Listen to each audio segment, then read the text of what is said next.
You cut your teeth. Yeah, I've been in various competitions once I started on Eat the Beat, but I had done as many as I could because I just felt if you were ever trying to beat the best, that was going to be me. So what's the battle record? Yeah. Wow. I can admit to a loss. Okay. I can admit to a loss. I can accept a debatable. So I can accept one loss, which was Gin the third time. Okay. I can accept a debatable in the written era with Pass. Okay. Which I posted today. And other than that, I've never lost a battle. I've never lost a battle. When did you think, when you heard this motherfucker coming at you with what he had, you're like, oh, I gotta step it up. This could be a long night. Oh, this guy got me on the ropes. Okay, so this guy got me under. I gotta throw some real heavy haymakers right now to get out of this round, or it's not looking good for me. Yeah. You know, is this you? Yeah. You know what's tough is shout out to everybody that was involved in that third battle, in the setup of it. The thing that was different about that battle, and again, and not to interrupt you again, what battle is this? Okay, this is Gin the third. But what venue was it? Okay, so there's a trilogy. I battled Gin the first time at Turbo. To see me perform, I'm ripping it. It's whack. They boo, but they loved me a second ago. I got a weapon to flow. Okay, Rough Rider. Yeah. So Gin had, he did his run on 106 in Park, and he came to Toronto on a run. White Fang battled him too, I think, at one point.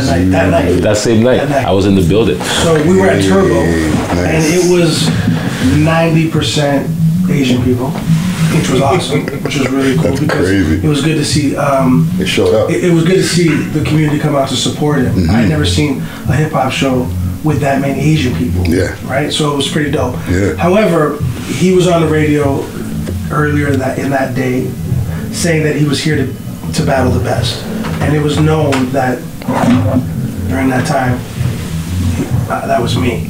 So I showed up to the venue and I was like, "Yo, what's up? This guy's calling out for the champ. Here I am." Yeah. And they were like, "Nah, he's not gonna battle you. He's not gonna battle you. We're just keeping it light. He's on a promo tour, a little run.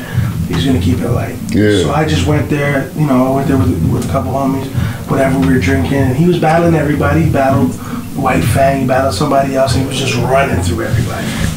he dealt with White Fang.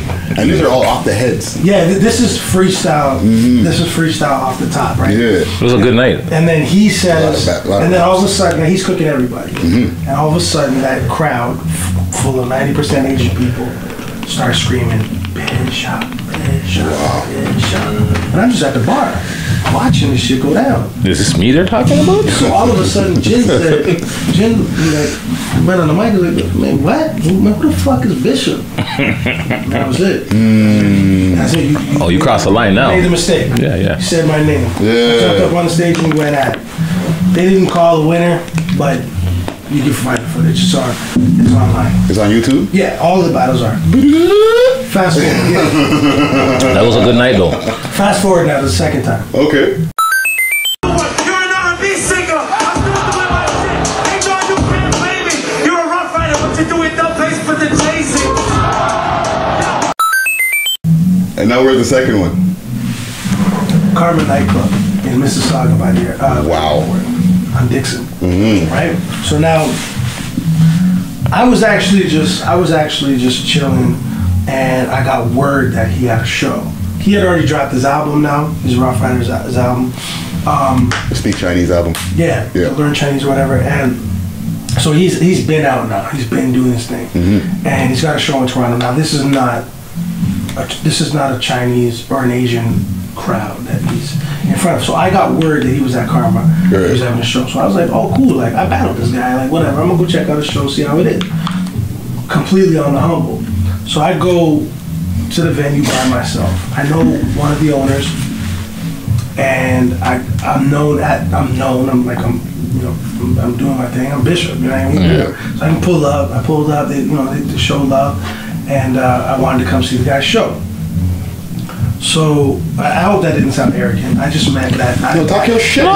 Fuck that, man. Nah, but you know. No, what it is, though. Be humble, Yeah, right? So, dog, you've been a known name in this scene for years. Talk your shit. So I pull up, whatever, and I go to the VIP area, and I see him.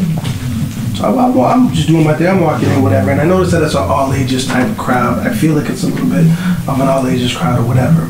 And I see Jen, so I'm like, oh, you know, whatever. I walk over, and I'm like, hey, what's up, man? How you doing? You know, you gotta show the shit with Paige. Yeah. Man, what's up?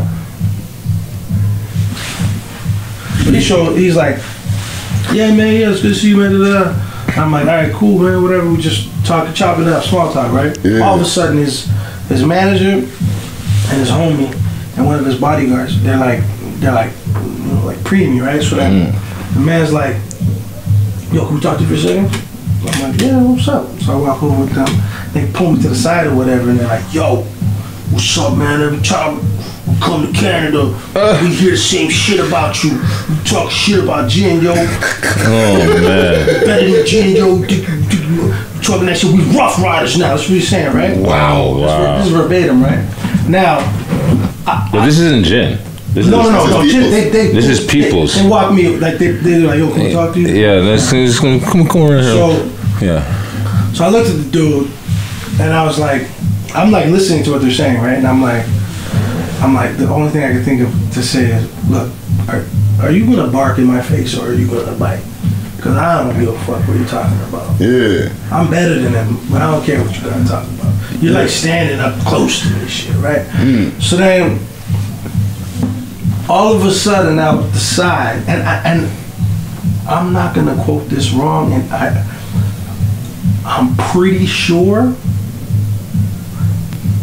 that it might have been Blake Carrington, Keegan De Niro, and a couple other people, and maybe even Chris, that were on the sidelines, and they say, and I heard this young kid say, yo, is that Bishop? Is he by himself? And these three motherfuckers rolled in between us, and they were like, man, fuck Rough Riders. And they fucking like jumped in the middle of all of this, and it made me look like hella fucking cool, dog. 'Cause I looked at the guys like, okay, we're even now. Yeah, it's a good round. But then Jim comes scurrying over. I say that because he was moving like a mouse. He comes scurrying over and he's like, hey man, what's going on here? Be cool, right? He goes, hey listen man, did you come here to watch the show or did you come here to battle? I said, I came here to watch your show, dog. That's it. What the problem is, bro? Yeah. And then he was like, all right, cool, boom. So everything's cool. Everybody diffuses and everybody goes away, and then you know the young boys. And I'm pretty sure that's who it was. I never had another conversation with Blake about it because it just kind of happened, and then it just kept it moving, right? I can't wait to post this. Yeah, right. So then I see Blake almost all the time too. He's in Parkville. Yeah, so I'm pretty sure, like he's gonna respond. Yeah, I'm pretty sure because it was that energy. It was a young Blake Carrington, and he was like, and I believe it might have been Keegan and Chris. You know what I mean? There might have been all three of them there in the cut, and they just like they jumped in the middle of that scenario because these guys were trying to press me. I wasn't like shook, but they were trying to press me, and these guys, you know, younger than me, jumped up and like, yo, they were like, not our Toronto. But that's Toronto for you, yeah, yo. Exactly. That's Toronto. Well, you fuck with one Toronto and you're fucking with all of us, exactly. bro. Yeah. Especially when it's America, like, yo, in that situation where the man looks and say, hold on, man's outnumbered and I know that guy, yo, I'm gonna stand with that, man. So now, and some of these stories are gonna seem a little bit whatever, but I gotta give you the information, right? So now I'm standing on the balcony of the VIP section. It's packed. This place. He starts to show. Nobody's rocking with it. It's not the energy, bro. He's just not getting the response.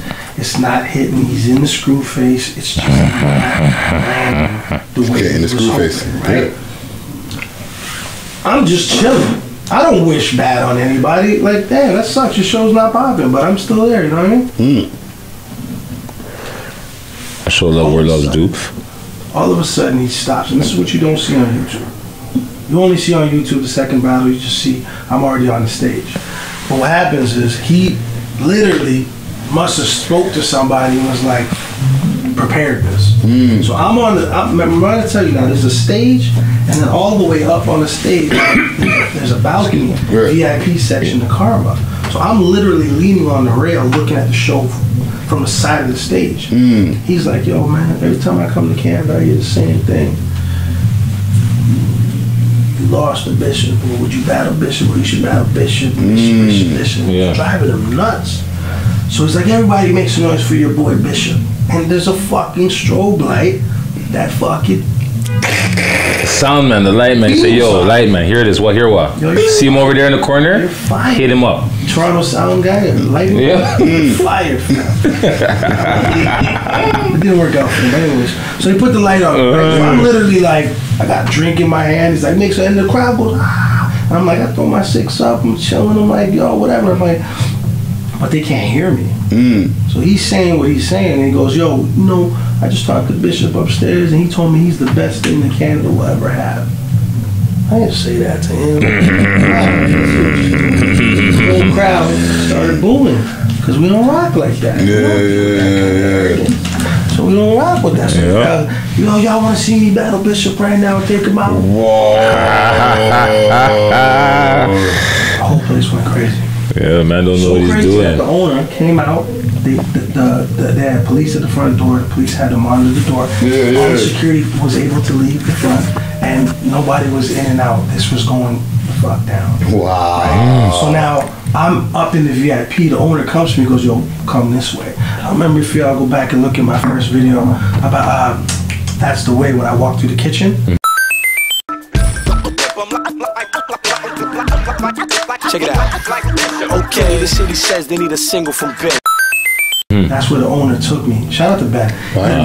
He took me through the kitchen to this hallway to get to the stage. The way I entered that shit, they had these huge guardians and shit have to lower me down from the. It was very gladiator. I'm not even fronting like that's crazy. I'm not even fronting for a little bit. That's crazy. It was wild. But here's the joke. This whole time that this whole event's going on, I didn't pay any attention to who the DJ was. It was DJ X. The guy that discovered me. Wow. DJ X is the godfather of my career. And I look up and I see X and I'm like, wow. the fuck? And he's looking at me just like, you know what I'm saying? He knows what we're gonna do. I don't even need to tell him what to do. He knows what's gonna happen. He already knows once I touch the mic what's gonna happen. He's gonna set the beat I like. I don't even need to look at him and be like, yeah, that's the beat. He knows the beat he's gonna drop is a beat he knows that I'm going to murder Jin on. Wow. and then the video starts.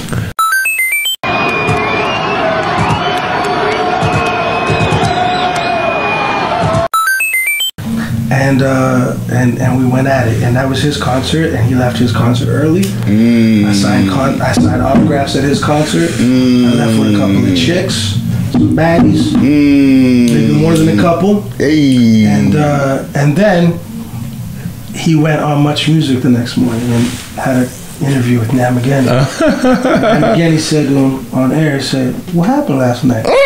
And you know what time this was? This was the introduction of the world to time ports, to two-way. Yep. Yeah. And all the two-ways were blinging from Canada to America to everywhere. You know what happened with Jin and Bishop in Toronto, and it rang bells. And that was that. And he, you know, they asked him what happened on there, and he said, you know, just about shit. And she was kind of baiting him to say some shit, but he felt bad. And he knew himself. She was trying to get and then we ended up. And then we ended up on the same flight to New York the next day. Oh wow! And then when we landed in New York, everything was cool, waiting for the plane, whatever. And then when we landed in New York, guess what they tried to do? Battle. They tried to press me. Again. The same guy. Oh my gosh. Until they heard, yo. And then they heard my man Swave 7 come walking down the fucking airport, meeting me and in fucking in New York City. Wow. Yo, what's going on? Attitudes changed. Everything changed. Everybody's attitude changed. So it's kind of funny, man. But then, okay, so that part of the story doesn't matter. But then, fast forward now to the third time. We battled 3 times. So we Trilogy. In the trilogy of Jin. So we have two dope battles. I feel personally that I got them in both of them. Mm-hmm. The second one, I probably got the biggest forward I ever got in a rap battle. Right. And it's all you'll see it if you look at the footage. And then the third time, Neil from Mass Appeal, who was the one who was constructing all of Jin's shows every time he was there. Shout out to my man RG, who was always the host. They contacted me and they're like, "Yo, we got to do the third one." And their vibe on it was that they felt that Jin won the first one. Okay. I don't feel he did. Yeah. Nobody felt he did, but there was no judges anyway. Right. But their angle was Jin won the first one, you won the second one. Let's finish this off with the third. Right. I wasn't even thinking about how Jin had just got destroyed by Serious Jones on MTV. And Serious Jones was cooking him with writtens. This was the beginning of the written era. Smack times and all that. This is when it's beginning, right?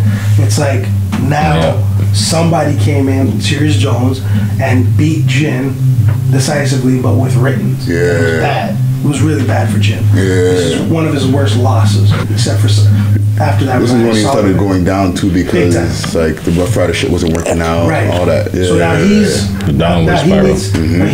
Now he needs a moment, right? He needs a bounce back. He needs a pickup. So he's thinking, they're thinking, let's use Bishop. Let's go battle Shot Bishop. of adrenaline, right? You know what I'm saying? So I wasn't looking at it like that because at this point I'm now being courted by Bodog. Oh yes. I'm having my firstborn son, and these are not excuses. This is just reality, right? So I accept my L, but I'm being courted by Bodog. I have a kid on the way. You know, everything is very different in my life since the second battle, and I don't freestyle battle in competitions anymore. Like I had done 106 in Park by the time I battled in the second time. And we're gonna talk about that. And I'm now making music, right? So they approached me and they're like, "Yo, we'll give you this money, whatever," and then promote that there's a $5,000 prize or whatever. And they really went hard and pushed it. Yeah. I didn't write for it because it's not what I do. It's not what I was. Yeah. I'm not from that cloth in battle rap where that was something that was considered legal. Yeah. It wasn't. It was bad. Taboo. It was bad. Yeah. It was bad to do. It wasn't what you were supposed to do, right? Yeah, you weren't expected. You're expected to come there, show up, and freestyle. And if you're better than me, then we're gonna find out right now. Yeah. Now, obviously, times have changed, but at this moment, it's not the way it goes. You don't do that, right? So I didn't come prepared with shit to fucking cook it with. I just came.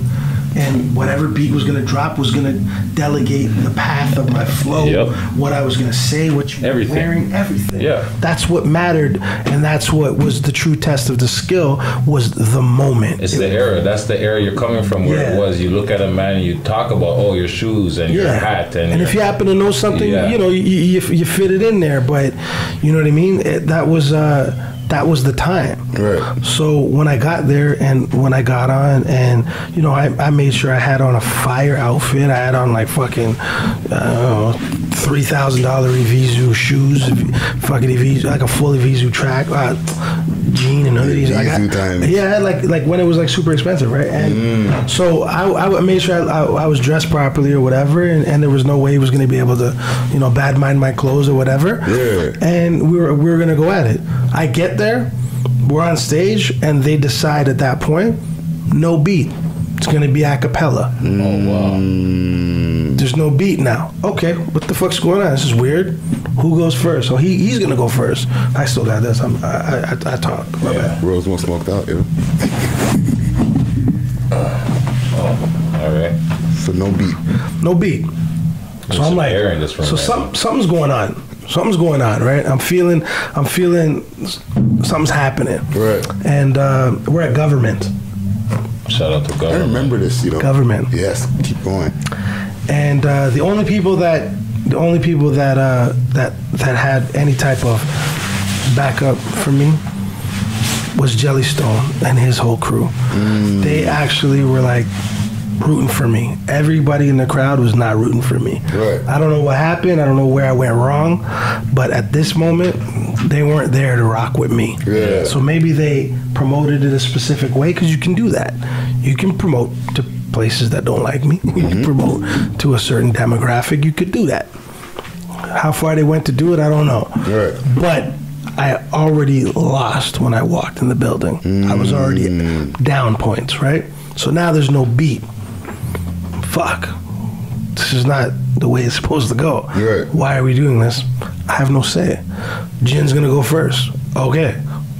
This guy fucking starts rapping, and from every fucking thing he said, completely was destroying me.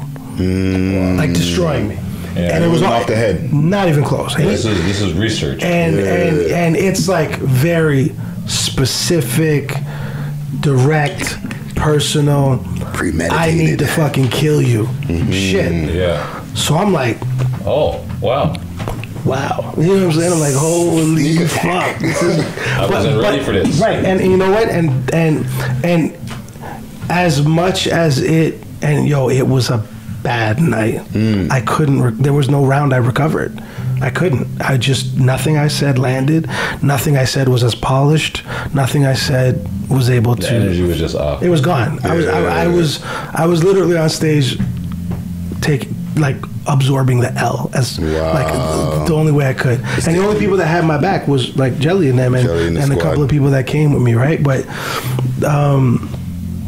and that was literally the first time in my entire battle rap history that I ever lost a battle. Wow. Like lost. Like we're battling and I'm the guy that lost the battle. So that's one. And it crushed me. And that was a very, very, very important lesson for me. Okay. Let's stay on there for a quick second.